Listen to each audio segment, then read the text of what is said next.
Sebenarnya untuk membahas tentang kehidupan beliau ya, kalau Habib ingin bertanya ya, teman-teman ingin bertanya apa sih yang membuat Syekhona Khalil ini keramat ya, sampai sekarang ini makamnya diziarahi ribuan orang, bahkan setiap harinya berpuluh-puluh bis datang ke Martajasa, ke makam beliau dari segala penjuru Indonesia, bahkan yang dari Malaysia pun, dari Thailand pun juga ada yang berziarah ya. Jadi selama ini Habib memang buku-buku ya atau orang-orang yang mengisahkan tentang sejarah Syekhona Khalil lebih fokus kepada karomah beliau, kepada khawarikul adah beliau, tapi tidak fokus kepada poin-poin ya, sebab apa Syekhona bisa mendapatkan karomah yang begitu besar seperti itu.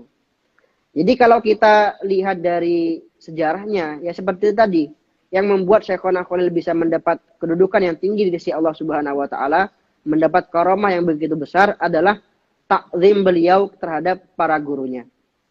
Ini Habib, takzim beliau terhadap para gurunya. Bukan hanya terhadap para gurunya, bahkan takzim beliau kepada para ulama secara umum. Ya. Jadi wabil khusus para habaib. Wabil khusus para habaib. Jadi dalam kitab manakib yang disebutkan Syekh Yasin Al-Fadani Habib, ketika beliau menjelaskan tentang manakib Syekhona Khalil, akan saya bacakan di sini. Nah.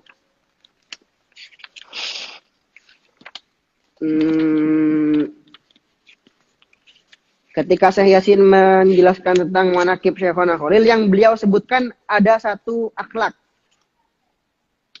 Akhlakuhu wa manakibuhu, ini saya bacakan.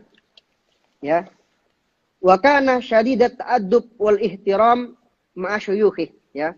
Bahwa Syekhona Khalil ini sifat yang paling menonjol dari beliau sangat hormat, sangat taklim terhadap para gurunya. Sampai dikisahkan di sini ada satu kisah, suatu ketika Syekhona Khalil ini naik delman Habib, ya. Naik delman, naik dokar, ini kisah yang masyhur.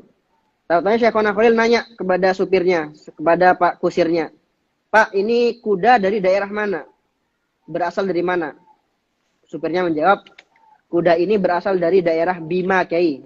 Kalau nggak salah Bima ini di Nusa Tenggara Barat, di Lombok. Kalau nggak salah. Terkenal memang kuda dari sana. Iya, terkenal. Kuda dari Bima. Nah, di Mujarrad ya, di Mujarrad intinya ketika Syekhona Khalil ini mendengar bahwa kuda ini dari Bima, beliau langsung turun dari dokar, dari delmannya. Supirnya bingung loh, kenapa kok tiba-tiba Syekhona Khalil ini turun? Apa anak ini punya salah? Apa saya ini punya keliruan? Nah, ternyata Syekhona Khalil ini ya turun dari kudanya takut su'ul adab. Mengapa seperti itu?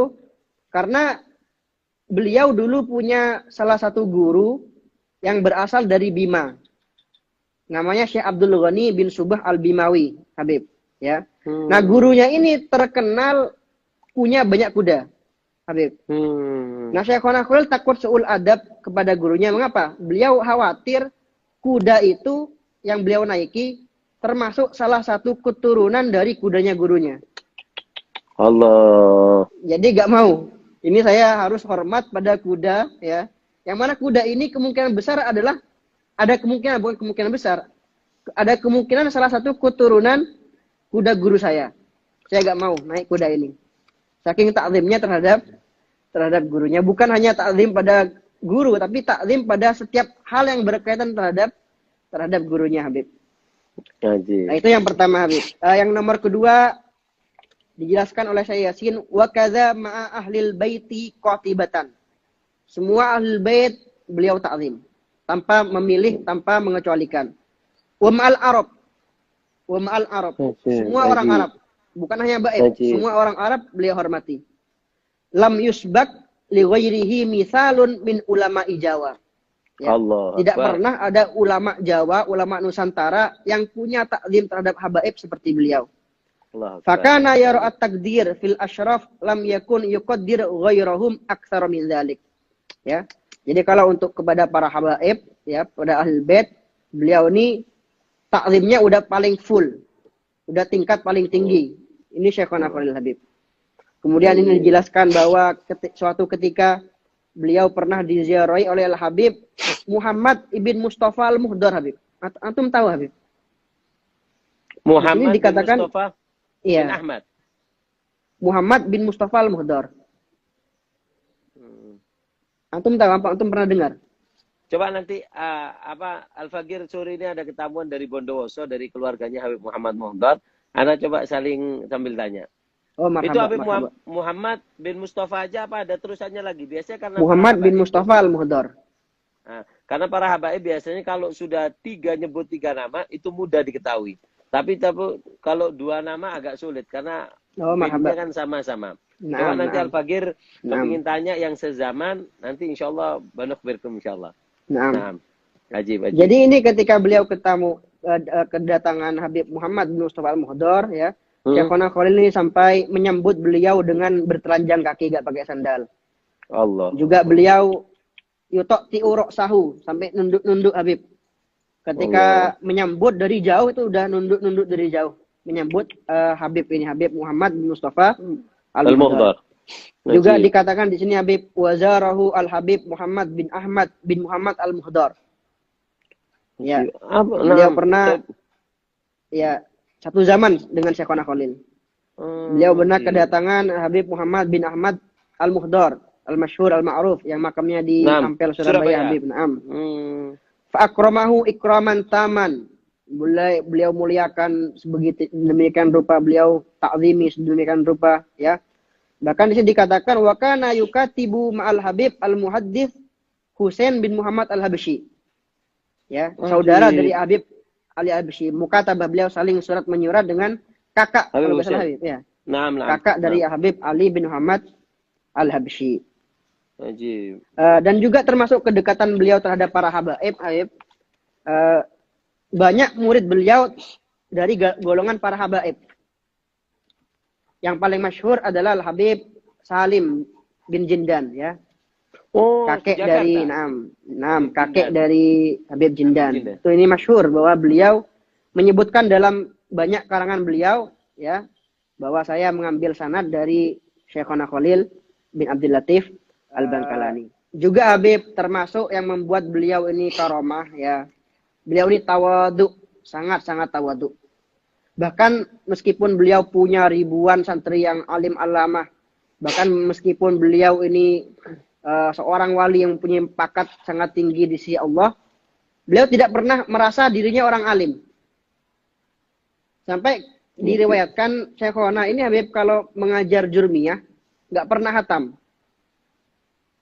Padahal beliau ini kan alamah, sangat alim dalam ilmu nahu, ngajar alfiyah, ngajar kitab-kitab besar. Tapi ketika mengajar jurmiyah nggak pernah hatam, katanya Habib. Mengapa begitu? Karena setiap Syekhona Khalil ini sampai pada babula, Habib, ada situ babula, bab menerangkan tentang la linafil jinsi, ya. Iklam. Kan seperti itu bacanya. Iklam, ketahuilah. Oleh Syekhona Khalil dibaca lurus babu la a'lam. Bab saya tidak tahu. Bab saya tidak tahu, seperti itu, Habib. Nah, akhirnya setiap sampai pada bab itu beliau baca babul a'lam. Bab saya tidak tahu, beliau langsung tutup kitab, terus beliau berkata, oh iya, saya ini emang nggak tahu apa-apa. Turun, pulang ke rumahnya. Besoknya mulai lagi dari babul kalam. Memang dalam pembacaan kitab beliau sering nyeleneh, Habib. Sampai kalau nggak salah diriwayatkan Ki Abdul Karim Lirboyo itu kalau baca kitab, ya, atau kalau maknai, itu ada kalimat yang nggak sesuai dengan nahu, ya. Al-kalamu itu dibaca al-kalami, seperti itu, Habib. Ada yang protes, loh kok bisa kok? Ada yang iskal dalam hatinya. Kok bisa kok mubtada kok dibaca kasroh, kok dibaca jer? Akhirnya dikasyaf oleh beliau. Yo jangan protes, loh guru saya bacanya seperti ini, kan, seperti itu. Guru saya baca seperti itu. Ini Habib dari sekian banyak aspek, ya, dari sekian banyak sebab mengapa Syekhona Khalil bisa melambung namanya, bisa besar karomahnya, bisa dikenal namanya sampai detik ini. Selebihnya mungkin bisa kita bahas dalam tanya jawab, Habib. Nah, berarti 3 tadi, Gus, ya? Jadi Naam. apa namanya tentang takdim beliau kepada guru Naam. dan takdim beliau kepada para habaib dan Naam. juga apa namanya yang Tawaduk ketiga beliau. tawaduk beliau. Tawaduk. Nah, bahkan Nah, saya tambahi lagi Habib, hmm, termasuk tawaduk beliau ya. Takzim beliau bukan hanya pada para gurunya, bahkan pada semua ulama. Beliau sebelum wafat Habib ya, sering pergi ke Tebu Ireng Habib, ke Jombang hmm, ya, ke pondoknya Kiai Haji Hasyim Asy'ari. Bukan untuk apa ya? Kalau saya husnuzon saya, karena memang ahwalnya beliau waktu itu juga menunjukkan ketawaduan ya. Beliau ngaji hadis kepada Kiai Hasyim Asy'ari, murid beliau sendiri. Ngaji hadis kepada murid beliau sendiri. Sampai dikisahkan juga pada waktu itu Kiai Hasyim sama Syekhona saling rebut sandal Habib. Saling rebut membalikkan sandal masing-masing. Saking takzimnya Syekhona kepada para ulama, bahkan murid beliau sendiri. Beliau takzimi. Kiai Hasyim Asy'ari yang mondok ya, bertahun-tahun di Bangkalan, tapi beliau tidak anggap sebagai seorang murid, bahkan beliau anggap beliau juga sebagai seorang guru, seorang ulama yang juga wajib untuk dihormati. Sekian hari ini. Mungkin selebihnya bisa ditanyakan pada tanya jawab. nah